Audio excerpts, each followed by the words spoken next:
Hi friends, നമുക്കിന്നൊരു half cooked ചപ്പാത്തി ഉണ്ടാക്കാം. ഞാൻ അതിന് വേണ്ടിയിട്ട് ഒരു 2 കപ്പ് ഗോതമ്പ് മാവ് എടുക്കുന്നത്.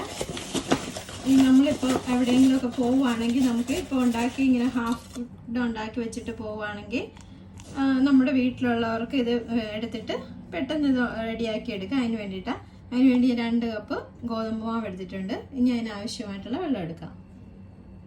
ഇനി ഇതിന് വേണ്ടിയിട്ട് ഞാൻ വെള്ളം എടുക്കുന്നത് ആ സെയിം കപ്പിന് തന്നെ ഒരു 1.5 കപ്പ് വെള്ളം നമുക്ക് ബോയിൽ ചെയ്തെടുക്കാം. എന്നിട്ട് ആവശ്യത്തിന് എടുക്കാം. ഞാനിപ്പോൾ ഇതിനകത്തോട്ട് 1.5 കപ്പ് വെള്ളം ഒഴിച്ചിട്ടുണ്ട്. അത് ബോയിൽ ചെയ്തെടുക്കാം. നമ്മുടെ വെള്ളം നന്നായിട്ട് തിളച്ചിട്ടുണ്ട്. ഈ പരുവത്തിലാണ് ഞാൻ മാവിലോട്ട് ഒഴിച്ചു കൊടുക്കുന്നത്. ഇനി നമുക്ക് ഈ മാവിന് ആവശ്യമായ ഉപ്പിട്ട് കൊടുക്കണം. ഞാനൊരു 1/4 ടീസ്പൂൺ ഉപ്പിട്ട് കൊടുക്കുന്നുണ്ട്. ഇനി ഇതിനകത്തോട്ട് നമുക്ക് ഈ വെള്ളം കുറച്ച് ഒഴിച്ചു കൊടുത്തൊന്ന് ഇളക്കിയെടുക്കാം. ചിലപ്പോൾ ഇത് മുഴുവൻ വേണ്ടി വരത്തില്ല.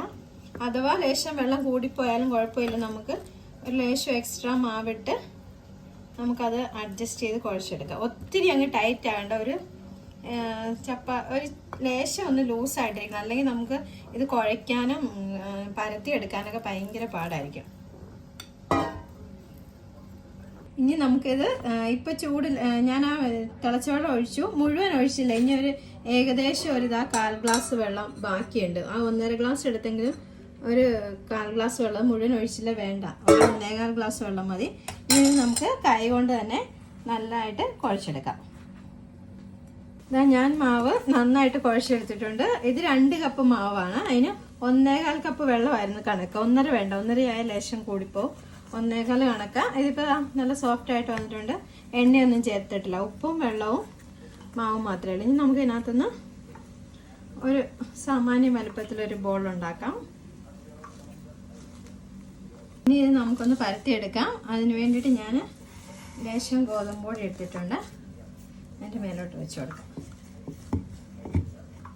ഇത് നമുക്ക് ഒത്തിരി ബലം പിടിക്കണ്ട. കാര്യം മാവ് ഒത്തിരി ടൈറ്റ് ആയിപ്പോയാൽ നമുക്ക് കുഴയ്ക്കുമ്പോൾ കൈക്ക് വേദന എടുക്കും. പിന്നെ പരത്തിയെടുക്കാനും ലേശം ബുദ്ധിമുട്ടാണ്. ഞാൻ ചപ്പാത്തി പരത്തി എടുത്തിട്ടുണ്ട്. ഇനി ഇതിനകത്ത് നമുക്ക് ഇട്ടപ്പോൾ എക്സ്ട്രാ മാവുണ്ടെങ്കിൽ അത് ഇങ്ങനെ ഒന്ന് കൈ കൊണ്ട് തട്ടിക്കൊടുത്താൽ മതി.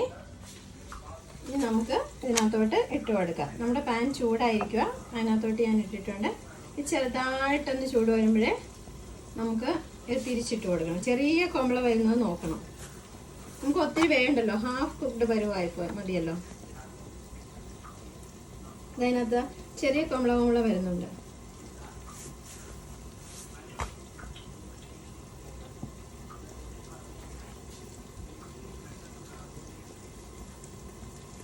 ഇത് വെക്കാൻ വേണ്ടിയിട്ട് ഞാനൊരു കാസ്ട്രോൾ എടുത്തിട്ടുണ്ട്. അതിനകത്തോട്ട് നല്ലൊരു കോട്ടൺ തുണി ഇട്ട് കൊടുക്കണം, വൃത്തിയുള്ളത്. എന്നിട്ട് നമുക്ക് ഈ ചപ്പാത്തി ഇതിനകത്തോട്ട് ഇട്ട് കൊടുക്കാം. ഇങ്ങനെ എല്ലാ ചപ്പാത്തിയും ഉണ്ടാക്കി വെച്ച് ഒരു ലേശം തണുക്കുന്നതിന് മുന്നേ വെക്കരുത്. പെട്ടെന്ന് വെള്ളം തങ്ങിയിട്ട് ഇതിൻ്റെ സൈഡിലെല്ലാം വെള്ളമാവും. അപ്പോൾ അത് അബ്സോർബ് ചെയ്യാൻ വേണ്ടിയിട്ടാണ് ഞാൻ ഈ കോട്ടൺ തുണി ഇട്ട് കൊടുത്തത്. ഈ ചപ്പാത്തി എല്ലാം ഉണ്ടാക്കിയിട്ട് നമുക്കിതിനെ ഇങ്ങനെ ഇതുകൊണ്ട് കവർ ചെയ്യണം നന്നായിട്ട്. ഒട്ടും എയർ കടന്ന് കഴിഞ്ഞു കഴിഞ്ഞാൽ ഇത് കട്ടിയായി പോകും. ഇങ്ങനെ വെച്ചിട്ട് നമുക്കിനി ഇത് കാസ്ട്രോളിൻ്റെ അടപ്പ് വെച്ച് മൂടിയിട്ട് നമുക്കിനി ഇത് മൂടി ഫ്രിഡ്ജിൽ വെക്കാം. പിന്നെ നമുക്ക് ആവശ്യമുള്ളപ്പോൾ എടുത്ത് ഒരു 2 hours ബിഫോർ എടുത്ത് ഇത് പുറത്ത് വെക്കണം.